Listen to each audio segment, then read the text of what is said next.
Damai sejahtera Allah yang melampaui segala akal akan memelihara hati dan pikiranmu di dalam Yesus Kristus Tuhan kita. Amin. Oras untuk kita semua Bapak Ibu. Firman Tuhan di ibadah Minggu pagi hari ini untuk kita dari kitab Kejadian pasal yang ke-32 ayat 22 sampai ayat yang ke-32. Saya akan bacakan untuk kita semua Bapak Ibu. Di dalam Alkitab judul perikop pergumulan Yakub dengan Allah. Pada malam itu Yakub bangun dan ia membawa kedua istrinya, kedua budaknya perempuan dan ke-11 anaknya, dan menyeberang di tempat penyeberangan sungai Yabok. Sesudah ia menyeberangkan mereka, ia menyeberangkan juga segala miliknya. Lalu tinggallah Yakub seorang diri, dan seorang laki-laki bergulat dengan dia sampai fajar menyingsing. Ketika orang itu melihat bahwa ia tidak dapat mengalahkannya, ia memukul sendi pangkal paha Yakub, sehingga sendi pangkal paha itu terpelecok ketika ia bergulat dengan orang itu. Lalu kata orang itu, "Biarkanlah aku pergi, karena fajar telah menyingsing." Sahut Yakub, "Aku tidak akan membiarkan engkau pergi jika engkau tidak memberkati aku." Bertanyalah orang itu kepadanya, "Siapakah namamu?" Sahutnya, "Yakub." Lalu kata orang itu, "Namamu tidak akan disebutkan lagi Yakub, tetapi Israel, sebab engkau telah bergumul melawan Allah dan manusia, dan engkau menang." Bertanyalah Yakub, "Katakanlah juga namamu." Tetapi sahutnya, "Mengapa engkau menanyakan namaku?" Lalu diberkatinyalah Yakub di situ. Yakub menamai tempat itu Peniel, sebab katanya, "Aku telah melihat Allah berhadapan muka, tetapi nyawaku tertolong." Lalu tampaklah kepadanya matahari terbit ketika ia telah melewati Peniel, dan Yakub pincang karena pangkal pahanya. Itulah sebabnya sampai sekarang orang Israel tidak memakan daging yang menutupi sendi pangkal paha, karena dia telah memukul sendi pangkal paha Yakub pada otot pangkal pahanya. Demikianlah firman Tuhan. Bapak Ibu jemaat yang dikasihi oleh Tuhan kita Yesus Kristus, satu pepatah mengatakan, berani karena benar, takut karena salah.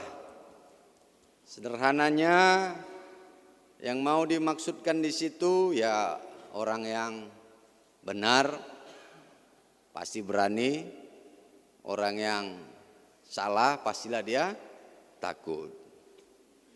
Ini adalah pemahaman yang umum. Benar pepatah itu, tapi pemahaman yang umum. Ada juga di kasus-kasus tertentu tidak terjadi seperti pemahaman pepatah itu. Ada juga di kasus-kasus tertentu tidak terjadi pemahaman seperti itu, berani karena benar, takut karena salah. Apalagi seperti kita yang tinggal di kota Medan ini. Ada yang mengatakan siapa yang ngemop duluan dia yang menang, katanya kan gitu ya. Kalau kayak di Medan ya kan, kalah mop duluan dia, katanya kan gitu ya. Kita mungkin pernah mendengar istilah seperti itu, kalah mop duluan dia.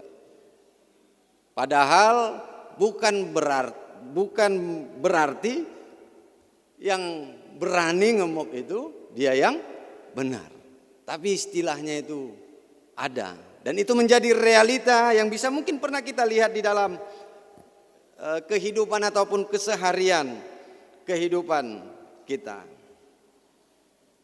Tapi ada juga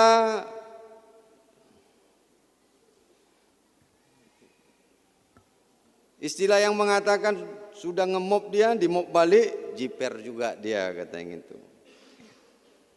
Ada juga istilah kita dengar yang mungkin kita pernah mengalaminya. Sekarang ini yang berutang yang lebih galak daripada yang memberi utang. Ada pula gitu istilahnya. Bukan lagi orang yang memberi utang yang lebih galak, tetapi sekarang ini bisa saja orang yang berutang yang lebih galak. Ini mungkin bisa kita lihat dalam kehidupan kita. Itu sebabnya ada yang mungkin pernah kita mendengar orang mungkin dalam bercandaan ataupun dalam pembicaraan kita, orang yang galak yang berutang itu mengatakan, kan udah aku bilang sabar dululah kau. Kan gitu contohnya. Baru utang segitu aja ribut kali contohnya. Baru utang 50 juta aja katanya, contohnya seperti itu. Biasanya kalau orang yang seperti itu sudah banyak yang melakukan utang dia kepada orang-orang di sekitarnya. Dan begitu juga pada zaman sekarang ini kalau kita lihat video yang banyak beredar, yang mungkin viral dalam sosial media, ada orang yang salah memberanikan diri. Berani dia walaupun dia salah. Apa yang dilakukannya? Mencari-cari kesalahan orang lain. Tapi itu yang kayak istilah yang orang Medan tadi, balik di mob dia, akhirnya dia takut juga, ya kan? Karpa lagi sudah viralkan. Itu makanya ada istilah zaman sekarang ini, no viral no justice. Tanpa viral tidak ada keadilan. Karena apa? Karena tidak bisa banyak berharap dengan keadaan yang terjadi pada saat ini. Tidak bisa banyak berharap dengan apa yang ada pada saat ini, dengan sistem yang pada saat ini. Itu sebabnya ada yang mengatakan no viral no justice. Tetapi yang bisa kita lihat dari sini Bapak Ibu, sebenarnya sesungguhnya benar apa yang dikatakan pepatah itu. Berani karena benar, takut karena salah. Artinya sesungguhnya peribahasanya itu benar. Bahwa di dalam diri orang yang benar itu ada rasa berani. Dan di dalam diri orang yang salah itu ada rasa takut. Kalaupun ada seperti saya katakan tadi, kasus-kasus tertentu, itu sebenarnya dia dalam rangka menutupi dari rasa takutnya. Tetapi sebenarnya di dalam diri dia, kalau siapapun dia, kalau dia melakukan kesalahan, dia berbuat yang salah, pasti dia ada rasa takut di dalam dirinya. Oleh karena itu Bapak Ibu jemaat yang dikasihi Tuhan kita Yesus Kristus, firman Tuhan kita ini berbicara tentang si Yakub. Di dalam firman Tuhan kita ini si Yakub merasakan takut. Karena apa? Karena dia akan berhadapan dengan si Esau. Dia akan bertemu dengan Esau.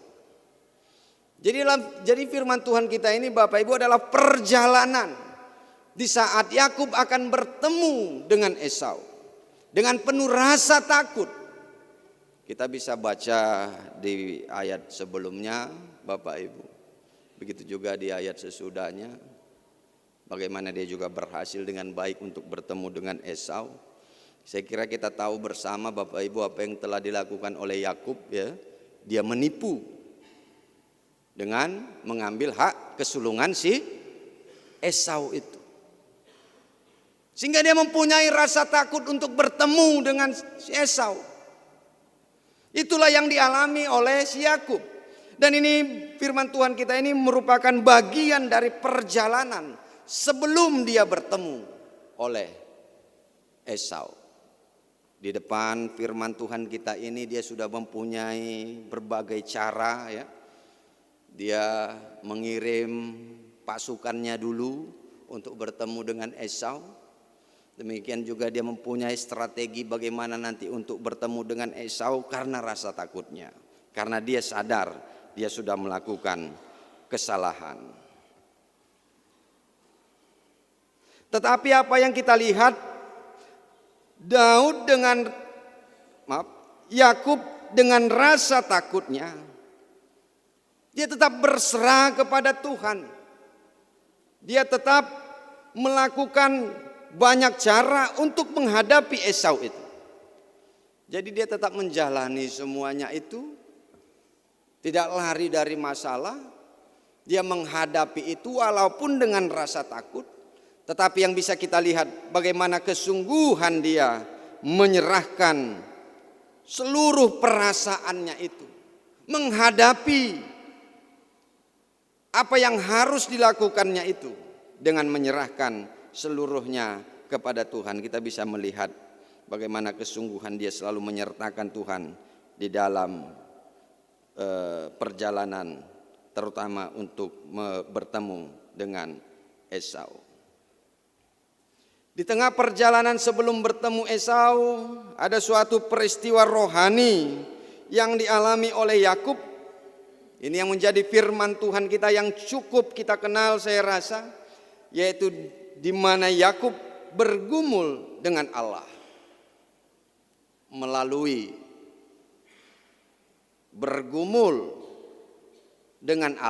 melalui seorang laki-laki. Katakan tadi di ayat 24 Bapak Ibu, lalu tinggallah Yakub seorang diri dan seorang laki-laki bergulat dengan dia sampai fajar menyingsing. Dan seorang laki-laki bergulat dengan dia sampai fajar menyingsing. Jadi di sini Yakub bergumul dengan Allah tetapi melalui seorang laki-laki. Dan dalam peristiwa itu firman Tuhan kita ini Yakub meminta agar dia diberkati. Katakan di ayat ke-26 itu. Lalu kata orang itu, biarkanlah aku pergi karena fajar telah menyingsing, sahut Yakub. Aku tidak akan membiarkan engkau pergi jika engkau tidak memberkati aku. Kesungguhannya ya sedikit ngotot dia, nggak mau aku, kau harus memberkati aku dulu.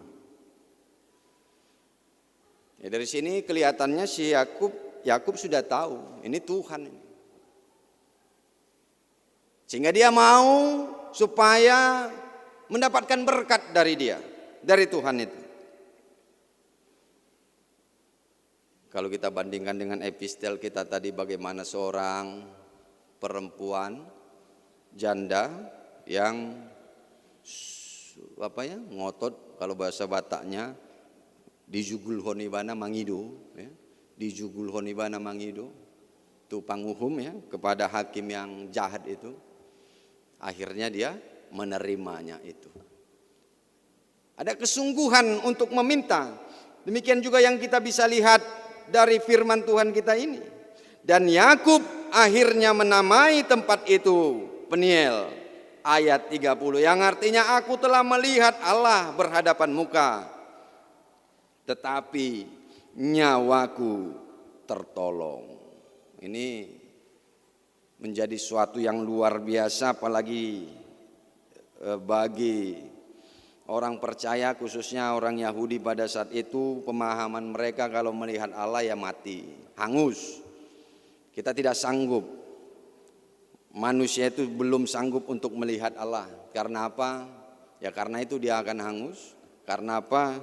Ya karena Allah itu kudus, sedangkan kita masih dalam proses menuju kesempurnaan itu ataupun kekudusan itu, sehingga kita tidak mampu untuk melihat Allah secara langsung. Itu sebabnya dinamakannya Peniel tadi yang ayat 30 itu, yang artinya Aku telah melihat Allah berhadapan muka, tetapi nyawaku tertolong.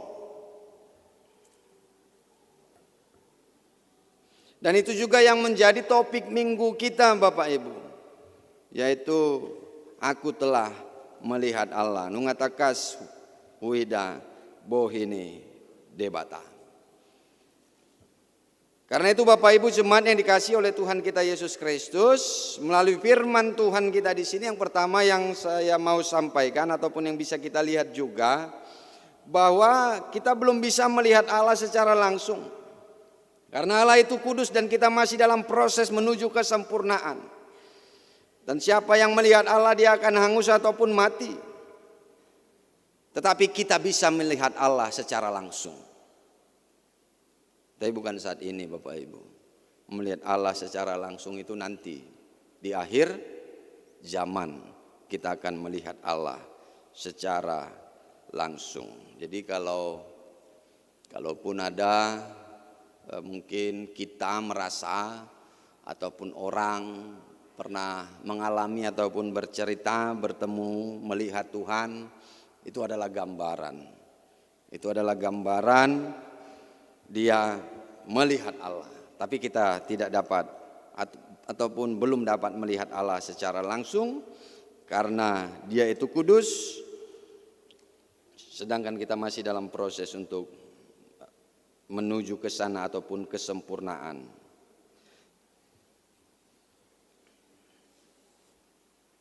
Sekarang pada saat ini kita bisa melihat Allah. Tetapi melihat Allah tidak secara langsung. Bagaimana kita bisa dapat melihat Allah secara tidak langsung untuk saat ini? Yang pertama ya kita dengan melihatnya dengan firman-Nya.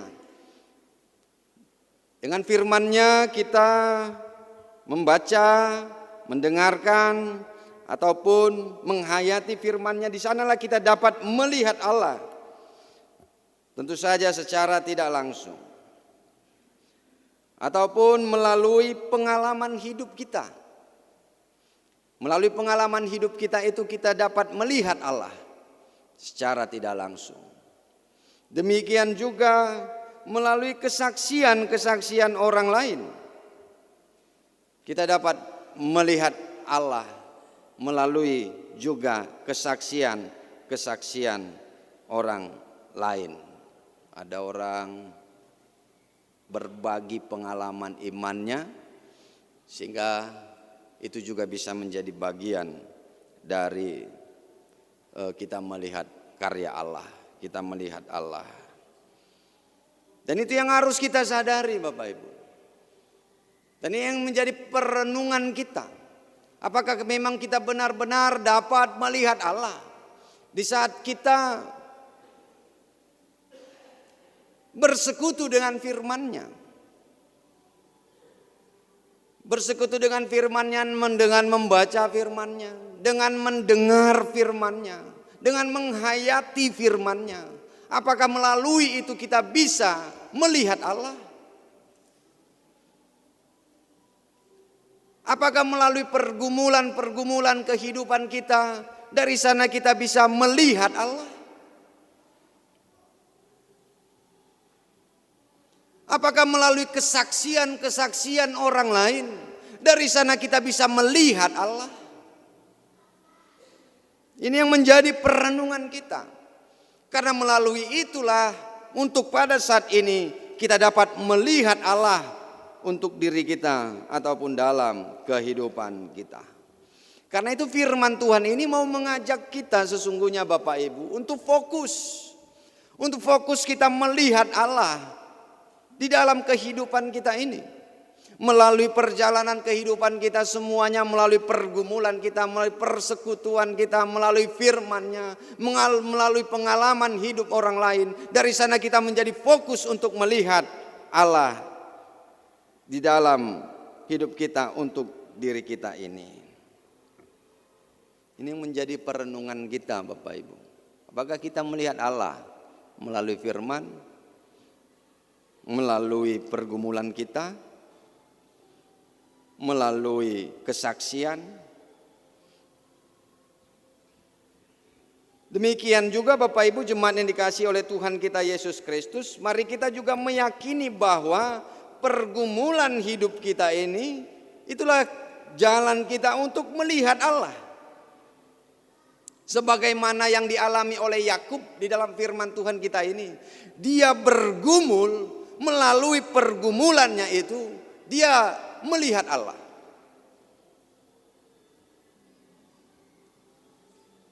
Apakah kita Bapak Ibu, ya pasti kita banyak pergumulan ya. Benar enggak? Pergumulan kita itu, melalui pergumulan kita itu kita bisa melihat Allah. Oleh karena itu saya mau katakan, mari kita menjadi orang yang baik, mari kita menjadi orang yang benar, supaya pergumulan kita itu adalah pergumulan orang yang baik, orang yang benar, dan dari sana kita akan dapat untuk melihat Allah. Karena namanya pergumulan bisa banyak. Bisa saja pergumulan itu bukan karena kebaikan kita, bukan karena kita benar, tapi bisa saja pergumulan itu dari si jahat, dari iblis, dari ego kita, dari keinginan kita, dari hawa nafsu kita, sehingga kita menjadi bergumul dalam kehidupan kita. Bagaimana itu bisa melihat Allah melalui pergumulan seperti itu? Oleh karena itu mari kita menjadi orang yang baik. Mari kita menjadi orang yang benar sesuai seturut dengan firman Tuhan. Dan di saat kita menghadapi pergumulan itu, maka di sana kita akan mampu untuk melihat Allah. Dan dengan melihat Allah itu, melalui pergumulan kita itu tadi Bapak Ibu, mari kita juga seperti si Yakub tadi. Di saat ada pergumulan itu tadi, Yakub ini kan awalnya ini kan penipu, dia menipu untuk mendapatkan hak kesulungan si Esau itu tadi. Tapi dia mengalami penyesalan dia. Jadi di saat dia bergumul itu tadi Bapak Ibu, dia bukan pada posisi menjadi seorang pada saat itu dia orang yang jahat ataupun menipu, tetapi dia justru berada pada posisi ataupun sebagai orang yang baik karena dia menyadari kesalahannya, dia mempunyai rasa takut karena akan bertemu dengan Esau itu tadi, dan di sanalah dia bergumul itu tadi. Karena itu pergumulan dia adalah pergumulan yang mengalami penyesalan dan di dalam penyertaan Tuhan. Itu yang bisa kita lihat di dalam firman Tuhan kita ini. Dan dengan melihat Allah sebagaimana Yakub itu tadi, dia meminta berkat kepada Tuhan. Demikian juga kita di saat kita bergumul sebagai orang yang percaya kita kepada Tuhan, melalui pergumulan kita itu juga kita juga harus meminta berkat kepada Tuhan Bapak Ibu, sehingga pergumulan yang kita alami akan menghantarkan kita untuk semakin meningkatkan kualitas diri dan hidup kita. Karena itu orang percaya berjalan di dalam kebenaran dan tidak akan takut untuk menghadapi pergumulan itu tadi Bapak Ibu. Karena pergumulan itu menjadi suatu media ataupun jalan bagi orang percaya untuk meminta berkat kepada Tuhan. Sebagaimana yang dialami oleh Yakub itu tadi. Karena itu orang percaya dia akan berada di dalam kebaikan dan kebenaran seturut dengan firman Tuhan, dan dia mau untuk menghadapi pergumulan, karena melalui pergumulan itu dia akan menerima berkat dari Tuhan dan akan meningkatkan kualitas hidup dan kualitas imannya.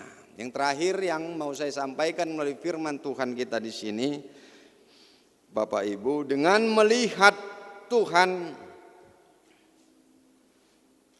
hidup kita sesungguhnya tidak hanya diberkati, tetapi juga mengalami yang namanya transformasi ataupun perubahan untuk yang lebih baik lagi. Sebagaimana Yakub itu tadi, Dari dia seorang penipu, melalui perjumpaan dengan Tuhan, pergumulannya itu melihat Tuhan, dia menjadi seorang yang diberkati Tuhan dan menjadi pemenang. Orang yang melihat Tuhan akan mengalami transformasi di dalam kehidupannya, akan mengalami pembaharuan dan perubahan di dalam kehidupannya untuk menjadi lebih baik, sebagaimana yang dialami oleh Yakub ini.